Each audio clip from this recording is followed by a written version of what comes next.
Imagine going to work for a normal shift and not seeing daylight again for 77 hours. On July 24, 2002, a group of coal miners entered Quecreek Mine in Pennsylvania. Nothing looked unusual at first. It was just another day underground. But deep below the surface, one hidden mistake was waiting behind a wall of coal. Quecreek Mine was located in Somerset County, Pennsylvania. From the outside, it looked like a normal rural mine site. Trucks, mud, equipment, and men heading underground to earn a living. But the danger was not at the entrance. The real danger was buried in old mine maps, abandoned tunnels, and millions of gallons of trapped water. The date was July 24, 2002. 18 miners reported for work and went underground for their shift. They were experienced men, used to darkness, machinery, and risk, but that night was different. Before the shift ended, Quecreek would become the center of one of the most intense rescue operations in American mining history. 18 miners entered the mine that day. They split into 2 groups of 9, working in different directions underground. One crew went one way. The other crew went deeper into another section. None of them knew that one crew would escape quickly, while the other 9 would soon be trapped far below the earth. The 2 crews were separated underground. That detail became critical. When disaster struck, one group was able to get out through the mine, but the other group was cut off by rising water. Same mine, same shift, same accident, but for 9 men, the night became a fight to stay alive. The miners were working based on maps that were supposed to show where old abandoned mines were located, but the map was wrong. It did not accurately show how close they were to the abandoned Saxman mine. On paper, they appeared safe. In reality, they were dangerously close to a flooded underground chamber. The Saxman mine was an abandoned mine nearby. Over time, it had filled with water. Underground, abandoned mines can become hidden lakes, sealed behind walls of coal and rock. The miners at Quecreek could not see it. They could not hear it. But just beyond the wall, the water was waiting. The danger was invisible. Behind the cold wall was not empty space. It was water, a huge amount of it, trapped under pressure. The miners thought they were cutting through ordinary coal, but every foot forward brought them closer to a flooded mine that the map had failed to warn them about. Then the drill broke through. At first, it may have looked like a normal breakthrough in the wall, but almost immediately, water began coming in. What had been hidden for years was suddenly released.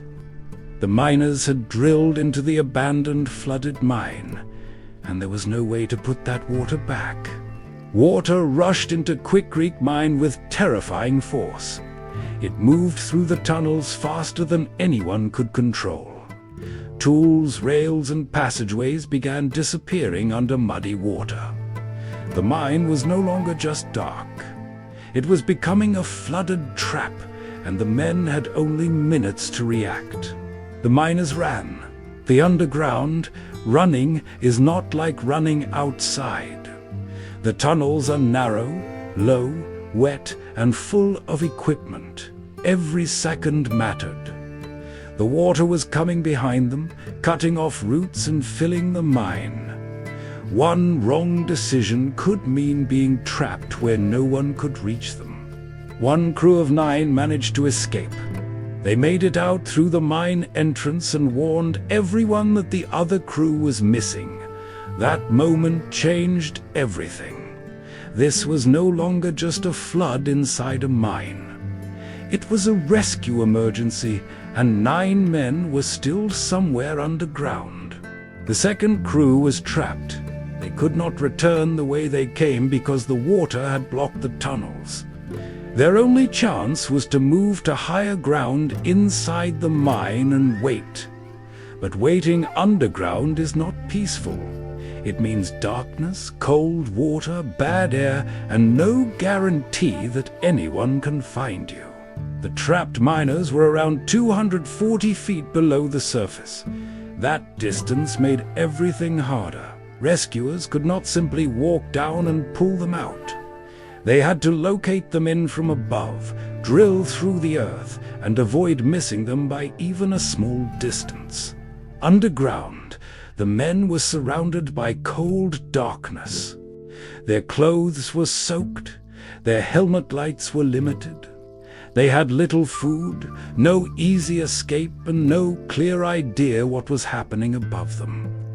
The mine that had been their workplace had turned into a freezing underground prison. The water kept rising.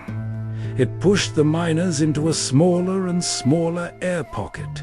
If it rose too high, they could drown. If the air became bad, they could suffocate. Their survival depended on staying calm, conserving strength, and hoping rescuers could find the exact spot where they were trapped. The miners moved to the highest place they could find. This decision helped save them. By staying in a higher section of the mine, they created a small air pocket above the water. It was not comfortable. It was cold and terrifying. But it gave them something priceless: time. At one point, some miners began writing goodbye letters to their families. That shows how serious the situation had become. They did not know if anyone could reach them. They did not know if the water would stop rising. They were alive, but they were preparing for the possibility that they might never come out. Above ground, panic turned into action.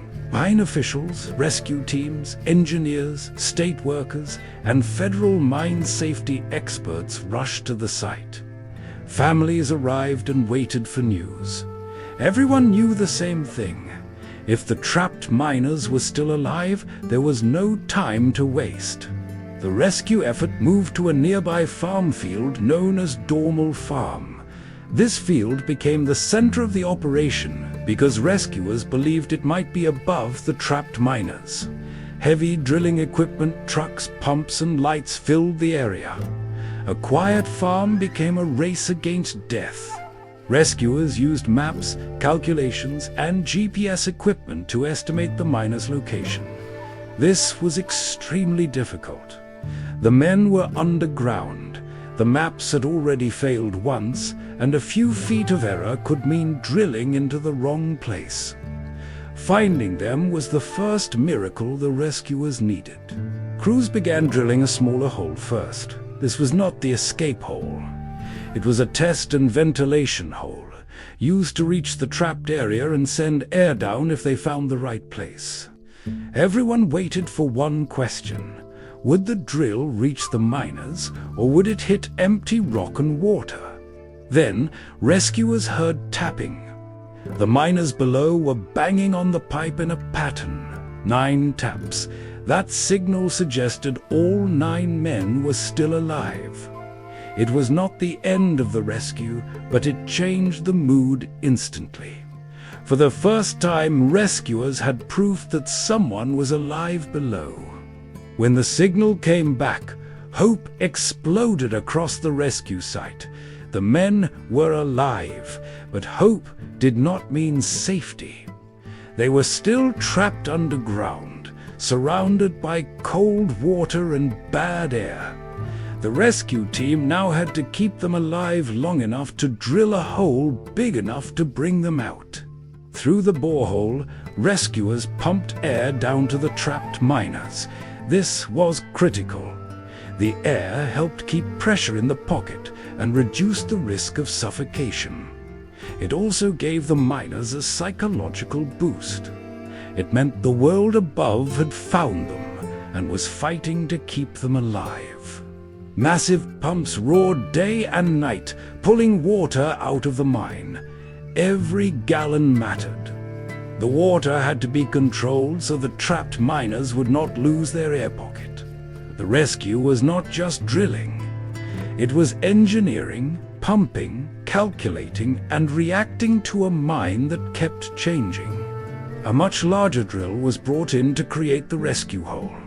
This was the hole that could carry a rescue capsule down to the miners. The machine was powerful, but the job was delicate. Drill too slowly and the men might run out of time. Drill wrong and the rescue could fail. Then the rescue suffered a major setback. The drill bit broke and blocked the hole.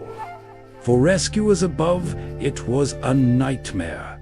For the miners below, the noise suddenly stopped. They did not know what had happened. They only knew that the drilling, their lifeline, had gone silent. Crews prepared a second drilling location while also trying to fix the first hole. No one wanted to rely on only one plan. The clock was still running and the miners were still underground. This part of the rescue shows how complicated it was. Every solution created another risk, another delay, another decision. The rescue was a race against water, cold and air. The men underground were soaked and exhausted. Above ground, pumps fought the flooding, drills fought the rock, and engineers fought uncertainty. This was not a simple rescue. It was a battle against the entire underground environment. Families waited through the night, watching light, machines and workers move across the rescue site. They heard updates, then delays, then more waiting. For them, every sound from the drill mattered. Every hour felt longer than the last. Their loved ones were alive somewhere below, but still unreachable. Inside the command center, teams coordinated every move. Engineers studied maps, rescue officials planned drilling. Mine safety experts monitored danger. Radios carried constant updates. Hundreds of people were involved, but the goal remained simple. Bring 9 men back to the surface alive. The miners spent 77 hours trapped underground. Think about that. More than 3 days in darkness, wet clothes, cold water, fear and uncertainty. Most people struggled to sit in silence for 1 hour. These men had to survive for 77, not knowing if the next sound would be rescue or more water. The cold became one of their biggest enemies. Their bodies were losing heat, and staying warm was almost impossible. Some miners later described huddling together and sharing body heat. In a situation like that, survival is not only physical. It depends on discipline, trust, and refusing to give up. Outside the mine, people prayed. Families, neighbors, rescuers, and strangers followed the story. The rescue became national news. Millions watched and waited, hoping the 9 men could beat the odds. Quecreek was no longer just a mining accident. It had become a shared moment of fear and hope. Finally, the large drill broke through into the area where the miners were trapped. That breakthrough was a turning point. But even then, the rescue was not finished. The hole had to be prepared. The capsule had to be lowered, and each miner had to be brought up safely, one at a time. After the breakthrough, rescuers could communicate more clearly with the miners below. Hearing their voices changed everything. These were not just missing workers anymore. They were living men, close enough to speak to, but still deep underground. The final stage had to be done carefully. A narrow rescue capsule was prepared and lowered into the shaft. It was not large or comfortable, but it was enough. 1 miner at a time would enter the capsule, be lifted through the drilled hole, and return to the surface. After 77 hours, the escape route was finally open. Rescuers prepared blankets, medical help, and supplies. The men were weak, cold, and exhausted. Coming out of the mine was not just a dramatic moment, it was a medical emergency too. Their bodies had been through days of stress, freezing water, and fear. They needed help immediately. Just before 1 in the morning on July 28th, the first miner came up. After days of uncertainty, a living man emerged from the ground. The rescue site erupted with emotion. But everyone knew they could not celebrate fully yet. 8 more men were still below. One by one, the miners were lifted to the surface. Each trip took time. Each man had to enter the capsule, be raised through the shaft, and be helped out safely. Every successful lift brought more relief. The rescue that had seemed almost impossible was now happening in front of everyone. By the end of the rescue, all 9 trapped miners were alive. All 9. After 77 hours underground, after flooding, cold, broken equipment, and uncertainty, every man made it out. That is why Quecreek became known as a miracle. It was not luck alone, it was survival and teamwork. One of the most remembered moments was the final miner giving a thumbs up after reaching the surface. That single gesture said what words could not. He was exhausted, cold, and covered in mud, but alive.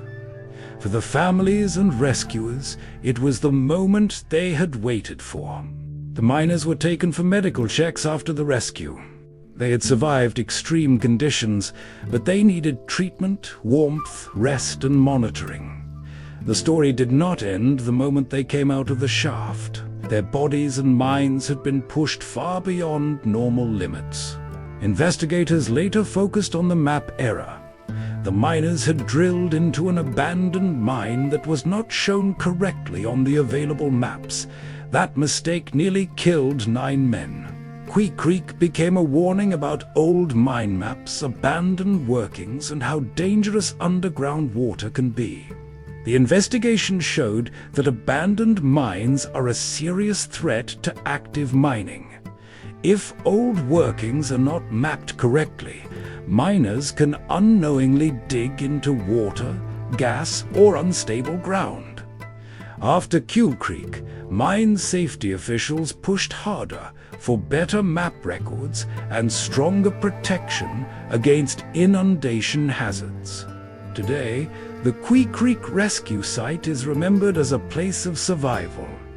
It is not a memorial to death, but to endurance, cooperation, and rescue. It reminds people that 9 men survived because they stayed together below ground, and because hundreds of people refused to stop working above. The rescue shaft became a symbol of the operation. It was the narrow path between death and daylight. Through that hole, one man after another returned to the surface. When you look at it, it is hard to believe that such a small opening carried such a huge miracle. Quecreek became known as the Miracle Mine, not because the danger was small, but because the odds were so terrible. 9 men were trapped in a flooded mine for 77 hours, and all 9 came home. It remains one of the most unforgettable mine rescues in modern history. Now imagine being in their place.